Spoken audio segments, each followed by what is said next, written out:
Fine, if you're going to treat me like that, you won't get to see your grandchild. The son, who had been constantly asking his parents for money, grinned smugly. Hate to disappoint you, but I'm better off than my sister. I have a steady job, and I don't need mom's help anymore. If you want to cut ties, go ahead. We won't let you see our kid when we have one. Stay out of our lives and don't expect us to help with your retirement costs because we won't give you a cent. With that, the two left. In the end, just as my daughter predicted, all they wanted was to take advantage of me and live a rich life. They even used my desire to see my grandchild to manipulate me. I won't let them control me anymore. My name is Mary, and I'm turning 54 this year. After having 2 kids, I divorced their father and managed to get by on the child support he provided. Luckily, I could return to my old job, which helped me cover expenses and save a little. I tried to make up for their father's absence, but I might have been too naive. The reality hit me when my son got married. Mom, could you help out again this month? Well, I guess I don't have much choice. My oldest son, David, married his high school sweetheart, Linda, about 6 months ago. They rented an apartment near my house, saying they were saving up to buy their own place. I even helped pay for a lot of their wedding expenses to support their goals. Still, David would ask me for money with a humble request. He'd tell me how his company was struggling, how his salary and bonuses were not increasing. He'd explain that Linda's parents were sick, and he had to send them money. He shared all kinds of problems with me. The more I listened, the more I felt he was being naive about his role as the family provider. Nevertheless, I kept giving him money for about 6 months after their marriage. Since we lived nearby, they often came over. We frequently shared dinners, and I thought David was bringing Linda over to spend time with me. Even though they were newlyweds, they seemed to prefer being with me rather than spending time alone together. I even hinted at this once, but Linda just said, "Your cooking is so good, Mary, I could eat it every day." Although I was flattered, Linda never showed any interest in learning my recipes or helping me cook. The years went by like this until my daughter Trisha started applying to colleges. At that critical time, I asked David and Linda to visit less often, but they still kept asking for money. Once the college applications were done, they went back to their frequent visits. Around that time, Trisha and Linda began to have disagreements. "Mary, your financial help has really saved us.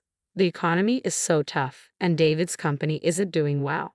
But that bag you're carrying, Linda, it's designer, isn't it? You seem to be doing pretty well for yourself." "Come on, Trisha, this isn't that expensive. Besides, you always butter up Mom for money. And Linda, don't you ever think of getting a part-time job or something?" "Trisha, that's rude." "Who's being rude here? Don't you feel ashamed relying on your parents for money?" "Well, I do feel sorry for Linda because I'm not earning enough." "No, not to Linda, to Mom." "It's all right, Trisha. Let's stop this. We're all going through a tough time. Let's be understanding." It wasn't the first or second time Mary had to intervene between her children like this during meals. She understood Trisha's complaints but believed they needed to endure a bit longer. Mary trusted they would soon say they could stand on their own feet and wouldn't need more financial support. Above all, she didn't want to burden her children with money issues, especially without a father figure around. These thoughts ran through Mary's head as she finished dinner and began cleaning up. As Mary heard Linda speak up, she turned around with a smile, thinking the moment she anticipated had arrived. However, Linda's words caught her off guard. Excuse me." Mary paused, her smile freezing as she waited for Linda to continue. "Thank you so much for your support, Mom. It's really a big help." "It's okay. I'm sorry Trisha can be a bit difficult." "Don't worry about it, but I have a favor to ask." "What is it?" "Recently, I've been thinking about having a child, but I'm not confident about our finances." "What?" "Well, it's hard to have a baby when you're older, isn't it?" "Well, I suppose it can be challenging. So, I was wondering if you could increase the amount of support money a little more." Mary was shocked. David and Linda weren't satisfied with standing on their own feet. They were actually planning to have a child in their unstable financial situation. How could they think about having a child when things were so uncertain? Mary tried to gently suggest it was risky, but Linda seemed annoyed and pushed back. "Don't you want to see your grandchild?" "It's not that I don't want to. I'm an only child, and I really want my parents to meet their grandchild soon. But having a child will make things even tougher, don't you think? I'll get a job too. We'll figure it out. David assures me we can handle it." Despite Mary's concerns, Linda insisted they would manage fine and there was nothing to worry about. Reluctantly, Mary agreed to increase their monthly allowance from $1,000 to $1,200. When she shared this with Trisha, her daughter was upset, saying, "Mom, they're taking advantage of you." But Mary still hoped for the day when her children would be independent. A few years after I increased their allowance, David came to our house alone. He knew I was off from work that day and seemed anxious to talk. "Is Trisha here?" "I think she's studying in her room." "Why, do you need something?" "No, it's okay. I just have something to ask of you, Mom." "I hope it's not bad news." "Well, I was wondering if you could increase the allowance a little more." I had expected it from David's demeanor, but I was deeply disappointed that both he and Linda continued to ask for money without any remorse. I let out a heavy sigh and finally, in a stern voice, confronted David. "Enough is enough. How long do you plan on relying on your parents?" No, you're misunderstanding. Linda has been getting tests done at the hospital." "Is Linda sick?" "No, not like that. She's been getting tests done for childbirth, and it's turning out to be more expensive than we thought. We're short on cash. That's why I warned you about the risks of having a child without proper planning. What will you do if something unexpected happens? If the child needs medical care or if one of you falls ill, begging me for money isn't a solution." "Don't be so upset. I didn't expect the tests to cost this much." "Isn't that strange?" I turned around at the sudden interruption to see Trisha, who had apparently been in the living room. David looked irritated, trying to hush her, but Trisha cut him off and approached. "What kind of tests are you talking about for childbirth? Wouldn't a pregnancy test be enough to know if she's pregnant?" "I'm not sure. Linda went to the hospital alone. All I know is we're short on money." "Why did you let Linda go alone for something so serious? Usually, couples go together to see the doctor, right?" "David, you're off today, aren't you?" "Don't interfere. You're just a kid who doesn't understand pregnancy." "You're the one who doesn't understand, David." There was some arguing, but David couldn't counter Trisha's points and reluctantly left. While I thought Trisha had a valid argument, I asked her, shouldn't we give them some leeway, considering their situation? She sighed at me. "Mom, really? What do you mean? They're just after money. Their excuses are probably not true." "Why would you say that?" Unable to hold back, Trisha went to her room and returned with her smartphone. She showed me several pictures. It was Linda's expensive bag. Linda claimed it's a cheap one, but I think it's real. She mocked my bag, calling it pathetic, and laughed. "This bag costs $1,200, the same as the monthly allowance." "Yeah, and it's a high-end brand. No matter how cheap she says it is, she had a different expensive bag each time she visited. I think she's just using the allowance for these things." "You might be right. Linda had so many different bags. She was laughing at you behind your back, thinking you didn't notice." Then Trisha showed me a recording. It was a conversation between Linda and Trisha, recorded when I was at work and Linda had come over. "Trisha, I know you don't care about money and only carry cheap bags, right? Could you ask your mom to increase the money she sends me? You did something like this before and got money from mom, didn't you? An extra $200 isn't enough. How about $1,200? She thinks she's supporting her son in his dreams with just $1,200. She should give us more, especially if she wants to see her grandchild." How bold. Don't you think it's better for young people to spend money rather than older people hoarding it? "Hey, Mom, are you still going to keep sending them money after they said all this?" Trisha's voice was clear and firm, revealing she had secretly recorded their conversation on her phone. Hearing it, I felt both disappointed and deeply sorry for Trisha. She had witnessed her brother and his wife begging their own mother for money. It was a wake-up call for me. I decided I needed to have a serious talk with David and Linda. "I need to talk to David and Linda." "I'm glad. If you're going to do that, I'll support you however I can." "Thank you." The next day, I invited them over to my house. Linda arrived with one of her expensive bags, looking pleased.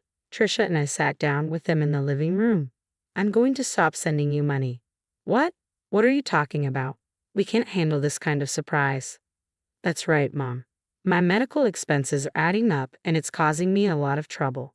Why don't you save your money instead of buying those expensive bags?" Initially trying to be humble and win my favor, Linda sighed heavily when I mentioned the bag. "Don't you want to see your grandchild?" "I would worry about a child born to parents who are not financially responsible." So you're not going to help us even though your son is in trouble? I've supported you enough. I've been sending you money for 10 years now, David. It's time for this to stop. It was you. You must have said something to Mom. Trisha had nothing to do with this. It's my decision based on your actions. As I firmly stated my decision, David and Linda fell silent. I felt relieved that we could resolve things after a serious conversation. But then David scoffed and raised his voice. Well, fine. If you're going to insult me like this, then forget about ever seeing your grandchild. What are you talking about? Weren't you the one disrespecting Mom just now?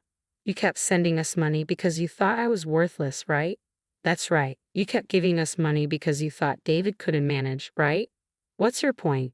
Sorry to say, unlike you, I'm actually capable. I've been earning my own money, so I don't need Mom's help anymore.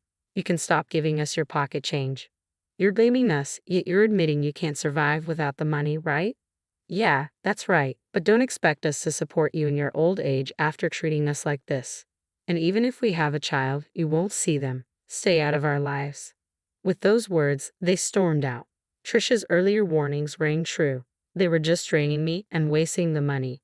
Worse, they exploited my desire to see my grandchild. Trisha looked satisfied as I pondered the situation. Don't worry, Mom. They'll come crawling back soon enough. But from now on, it's a new game. Trisha spoke with certainty, and she was right. Just 6 months later, David showed up at the house in his work clothes, clutching his credit card statement. Listen to me, Mom. Linda's out there spending my money on bags and stuff like it's nothing. Oh, and why are you surprised now?